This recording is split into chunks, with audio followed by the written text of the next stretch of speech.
जय श्री कृष्णा। आप सभी को पुत्रदा एकादशी की हार्दिक शुभकामनाएं। भगवान श्री कृष्ण आप सभी की सदा रक्षा करें। आज की इस वीडियो में आप सुनेंगे पुत्रदा एकादशी की कथा और आरती। पुत्रदा एकादशी साल में 2 बार आती है, एक पौष के महीने में और दूसरी सावन के महीने में। और अपने नाम के अनुसार ही ये एकादशी फल भी प्रदान करने वाली है। इस व्रत के प्रभाव से संतानहीनों को संतान सुख की, पुत्र प्राप्ति की इच्छा रखने वाले भक्तों को पुत्र की प्राप्ति होती है और संतान से जुड़ी हुई समस्याओं का निवारण इस एकादशी व्रत के प्रभाव से हो जाता है। अगर आप इस बार की एकादशी की तिथि और शुभ मुहूर्त के बारे में जानना चाहते हो तो इसकी अलग से वीडियो हमारे चैनल पर अपलोडेड है, आप उस वीडियो को जरूर देख लीजिएगा। अब पहले सुनिए सावन पुत्रदा एकादशी की कथा। धर्मराज युधिष्ठिर भगवान श्री कृष्ण से कहने लगे, हे मधुसूदन, सावन शुक्ल एकादशी का क्या नाम है, व्रत करने की विधि क्या है और इसका महात्म्य क्या है, कृपा करके मुझे विस्तार पूर्वक बताइए। तब भगवान मधुसूदन कहने लगे, हे धर्मराज, इस एकादशी का नाम पुत्रदा है। अब आप शांति पूर्वक इसकी कथा का रसपान कीजिए, क्योंकि इसके सुनने मात्र से ही वाजपेय यज्ञ का फल मिलता है। द्वापर युग के आरंभ में महिष्मती नाम की एक नगरी थी, जिसमें महिजीत नाम का एक राजा राज्य किया करता था। लेकिन पुत्रहीन होने के कारण राजा को अपना राज्य सुखदायक नहीं लगता था। उसका मानना था कि जिसकी संतान न हो उसके लिए ये लोक और परलोक दोनों ही दुखदायक होते हैं। पुत्र सुख की प्राप्ति के लिए राजा ने बहुत उपाय किए, किंतु राजा को पुत्र की प्राप्ति नहीं हुई। उसने अनेकों व्रत उपवास किए, दान तर्पण आदि किया, यज्ञ कराए, लेकिन फिर भी उसे संतान सुख नहीं मिला।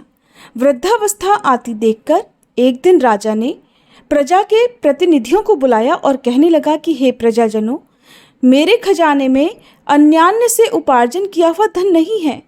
मैंने न कभी देवताओं और ब्राह्मणों का धन छीना है, किसी दूसरे की धरोहर भी मैंने कभी नहीं छीनी और अपनी प्रजा को अपने पुत्र के समान ही पालता रहा। मैं अपराधियों को पुत्र और बांधवों की तरह दंड देता रहा। कभी मैंने किसी से घृणा तक नहीं की। सबको मैंने सदा एक समान ही माना है। सज्जनों की मैं सदा पूजा करता हूँ। इस प्रकार धर्मयुक्त राज्य करते हुए भी मेरा पुत्र नहीं है, इसलिए मुझे बहुत दुख है। इसी कारण मैं रात दिन चिंता में रहता हूँ। इसका क्या कारण है? राजा महिजीत की इस बात को विचारने के लिए मंत्री और प्रजा के प्रतिनिधि एक वन को गए। वहां बड़े बड़े ऋषि मुनियों के उन्होंने दर्शन किए। राजा की उत्तम कामना की पूर्ति के लिए किसी श्रेष्ठ तपस्वी मुनि को वे ढूंढ रहे थे। इसी तरह चलते चलते एक आश्रम में उन्होंने एक अत्यंत वयोवृद्ध धर्म के ज्ञाता, बड़े महान तपस्वी, परमात्मा में मन लगाए हुए, निराहार, जितेंद्रिय, जितात्मा, जित क्रोध, सनातन धर्म के गूढ़ तत्वों को जानने वाले, समस्त शास्त्रों के ज्ञाता महात्मा लोमश मुनि को देखा, जिनका कल्प के बीतने पर एक रोम गिरता था। सब ने जाकर ऋषि को साष्टांग प्रणाम किया। उन लोगों को देखकर मुनि ने पूछा कि आप लोग किस कारण से यहाँ आए हैं? निस्संदेह मैं आप लोगों का हित करूंगा, क्योंकि मेरा जन्म केवल दूसरों के उपकार के लिए ही हुआ है और इसमें तनिक भी संदेह मत करो। लोमश ऋषि के ऐसे वचन सुनकर सभी लोग कहने लगे, हे महर्षि, आप हमारी बात जानने में श्री ब्रह्मा जी से भी अधिक समर्थ हैं, इसलिए आप हमारे इस संदेह को दूर कीजिए। महिष्मती पुरी का धर्मात्मा राजा महिजीत प्रजा का पुत्र के समान पालन करता है, किंतु फिर भी वह पुत्रहीन है। इसके कारण वह रात दिन दुखी रहता है। इसका क्या कारण हो सकता है कि हमारे राजा को आज तक पुत्र प्राप्ति नहीं हुई? उन लोगों ने आगे लोमश ऋषि से बताते हुए कहा, हे मुनिवर, हम लोग उस राजा की प्रजा हैं। हमारा राजा दुखी है तो हम भी उसके दुख से बहुत दुखी हैं, और आपके दर्शन करने से हमें पूर्ण विश्वास है कि आज हमारा ये संकट अवश्य ही दूर हो जाएगा, क्योंकि महान पुरुषों के दर्शन मात्र से अनेकों कष्ट दूर हो जाया करते हैं। हे मुनिवर, अब आप कृपा करके राजा के पुत्र होने का कोई उपाय बतलाइए। प्रजाजनों की यह बात सुनकर लोमश ऋषि ने थोड़ी देर के लिए अपने नेत्र बंद किए और राजा के पूर्व जन्म का वृतांत जानकर फिर कहने लगे कि तुम्हारा राजा पूर्व जन्म में एक निर्धन वैश्य था। निर्धन होने के कारण इसने कई बुरे कर्म किए, ये एक गांव से दूसरे गांव व्यापार करने जाया करता था। एक समय ज्येष्ठ मास के शुक्ल पक्ष की द्वादशी के दिन मध्याह्न के समय वह, जबकि 2 दिन से भूखा प्यासा था, एक जलाशय पर पानी पीने के लिए गया। उसी स्थान पर तुरंत की ब्याही हुई एक प्यासी गाय भी जल पी रही थी। राजा ने उस प्यासी गाय को जल पीते हुए हटा दिया और खुद जल पीने लगा। इसीलिए उसे पाप लग गया और राजा को ये दुख भोगना पड़ा। एकादशी के दिन भूखा रहने से वह राजा हुआ और प्यासी गऊ को जल पीने से हटाने के कारण इस जन्म में उसे पुत्र वियोग का दुख सहना पड़ रहा है। लोमश ऋषि के ऐसे वचनों को सुनकर सभी प्रजाजन हाथ जोड़कर फिर से कहने लगे, हे मुनिवर, हे ऋषिवर, शास्त्रों में पापों का प्रायश्चित भी लिखा है, इसलिए जिस प्रकार भी राजा का ये पाप नष्ट हो जाए और पाप का प्रायश्चित हो जाए, कृपा ऐसा कोई उपाय भी आप बताइए।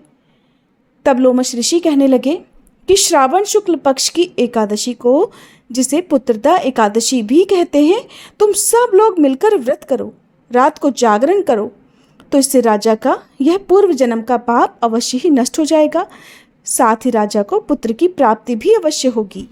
लोमश ऋषि के ऐसे वचनों को सुनकर मंत्रियों सहित सारी प्रजा ने ऋषि को धन्यवाद किया और नगर को वापस लौट आई। जब श्रावण शुक्ल एकादशी आई तो ऋषि की आज्ञानुसार सब ने मिलकर पुत्रदा एकादशी का व्रत और रात्रि जागरण किया।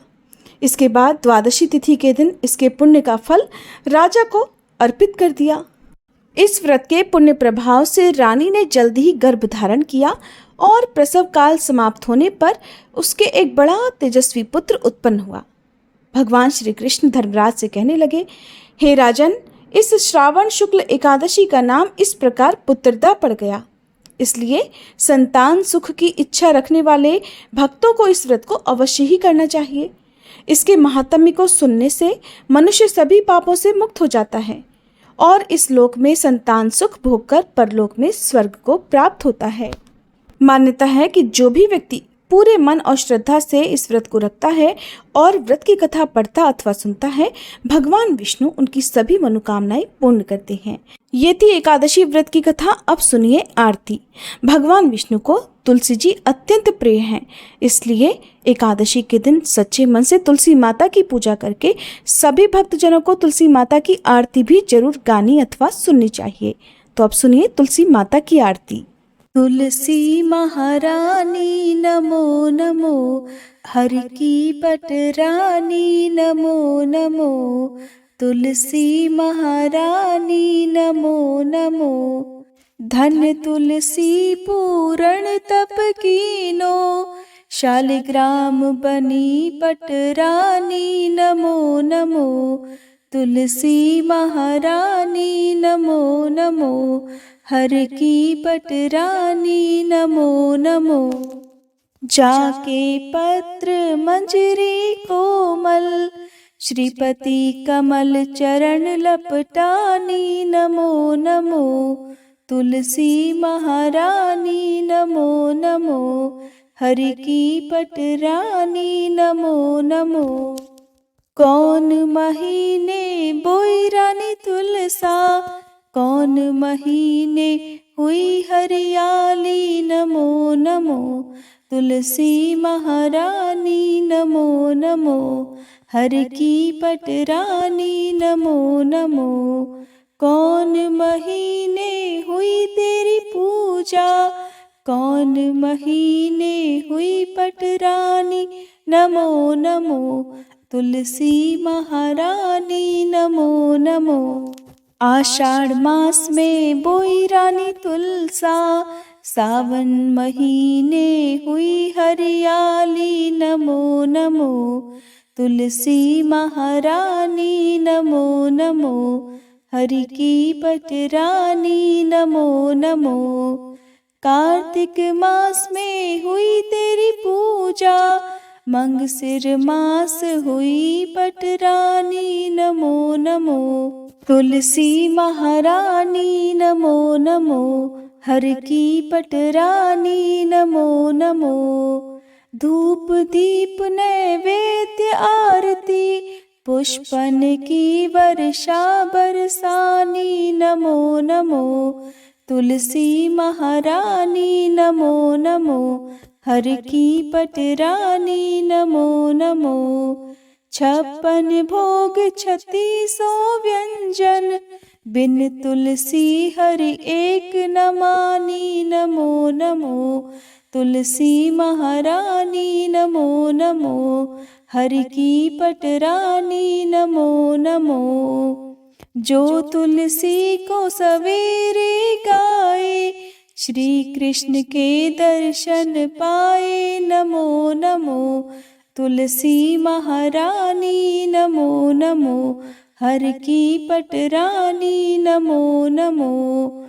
जो तुलसी को दोपहर गाए, खीर खांड का भोग लगाए नमो नमो, तुलसी महारानी नमो नमो, हर की पटरानी नमो नमो।